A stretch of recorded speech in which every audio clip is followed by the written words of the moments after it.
Case Study 1. Dadabhai Naoroji, the businessman politician. Born in 1825. The son of a priest. Naoroji graduated from a college established by the British in Bombay. He later became the first Indian professor of that college. 1855. He came to England to work for the first Indian company to be established here. 1859. He had set up his own Indian cotton company in Britain. Naoroji helped set up the Indian National Congress and led it a record 3 times. 1892. He became the first Asian to become a British MP standing for the British Liberal Party. His race was brought into the election debate by the British Prime Minister, who questioned whether a black man was a suitable candidate to stand for Parliament in Britain. Naoroji did not oppose British rule. He believed that the British Empire had both a positive and negative impact on India. He praised Britain's contribution to education, its preservation of law and order, its establishment of a railway system, its development of valuable products such as tea and silk. However, he did not like Britain's slowness in sharing power with native Indians. In particular, he disapproved of the British tax burden on people living in the countryside who were desperately poor. He accused Britain of not causing but failing to prevent mass starvation at times.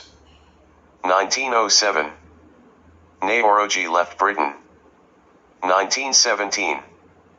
Naoroji retired back to India, where he died in 1917. Kumar Shri Ranjitsinji, the cricketer. 1872. Kumar Shri Ranjitsinji was born the son of a nobleman in 1872 in the Indian province of Kathiawar. Ranji, as he later became known, started going to the Rajkumar College at the age of 8 with many Indian princes, and was introduced to cricket by the British headmaster. 1888. In 1888, at the end of his schooling in India, Ranji was sent to England to attend Cambridge University, where he showed a lot of promise at cricket. By the age of 20, Ranji was a regular in the Trinity College cricket team and was playing so well that he became a strong candidate to play for the England Test cricket team.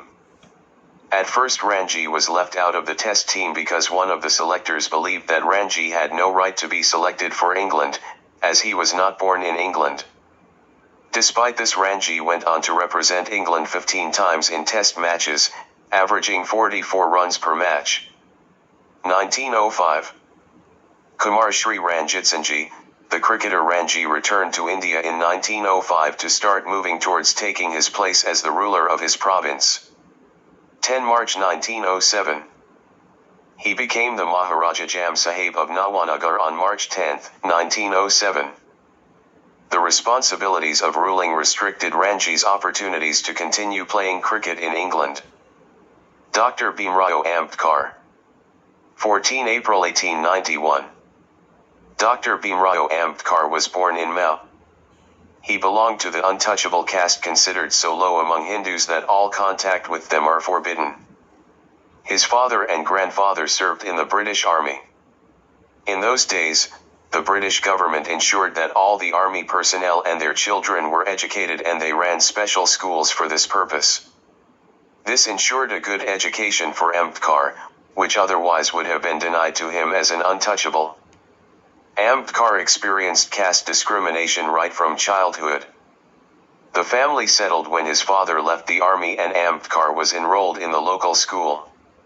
Here, he had to sit on the floor in one corner of the classroom.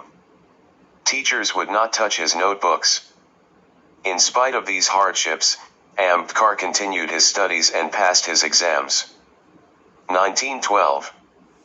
In 1912, he graduated in political science and economics from Bombay University and was awarded a scholarship to continue his studies in New York. There he attained a degree in Master of Arts and a doctorate in philosophy. From America, Ambedkar traveled to London to study economics and political science. November 1917.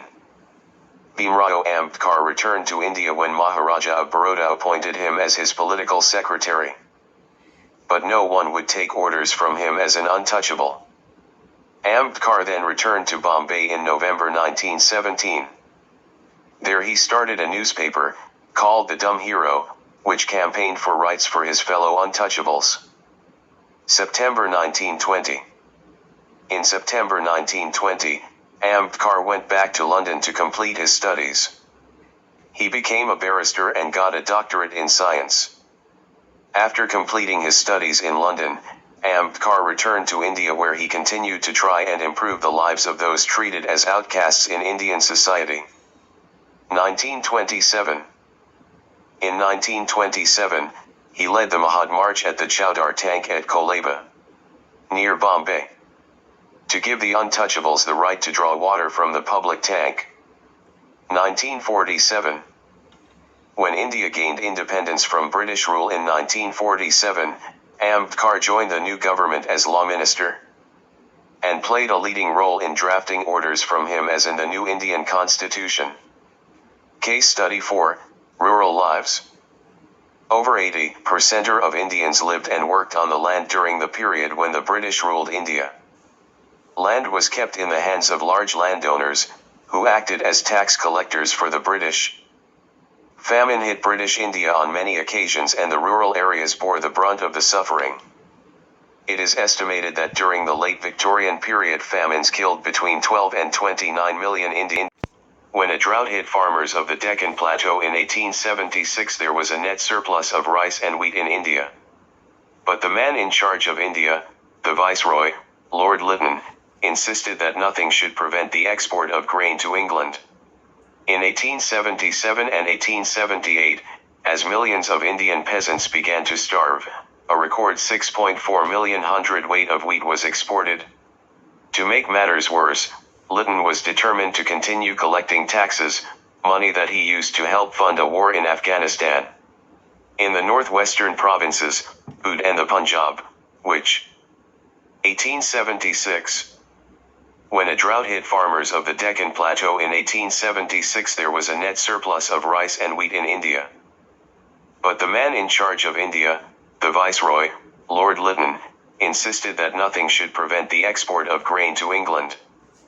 1877 and 1878.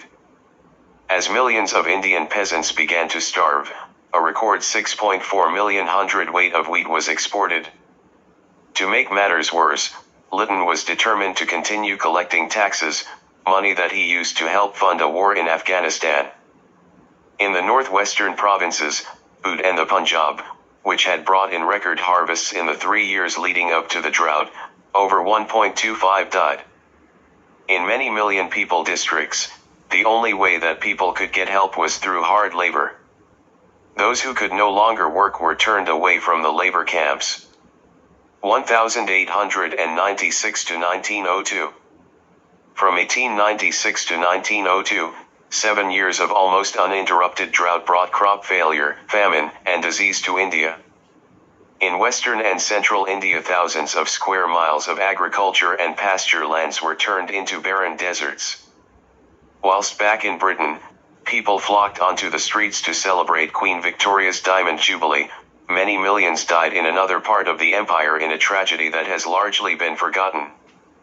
In 1901, The Lancet estimated that 19 million people had died as a result of starvation and disease. This was the equivalent of half the population of Victorian England. Once again, massive grain exports to England continued during the famine whilst little help was given to the local population. Conditions in the relief camps that were established were often appalling. 1951. The 1951 census, the first since the end of British rule in India, revealed that life expectancy for the Indian people was just 32 years. Less than 1 in 7 of India's population could read or write.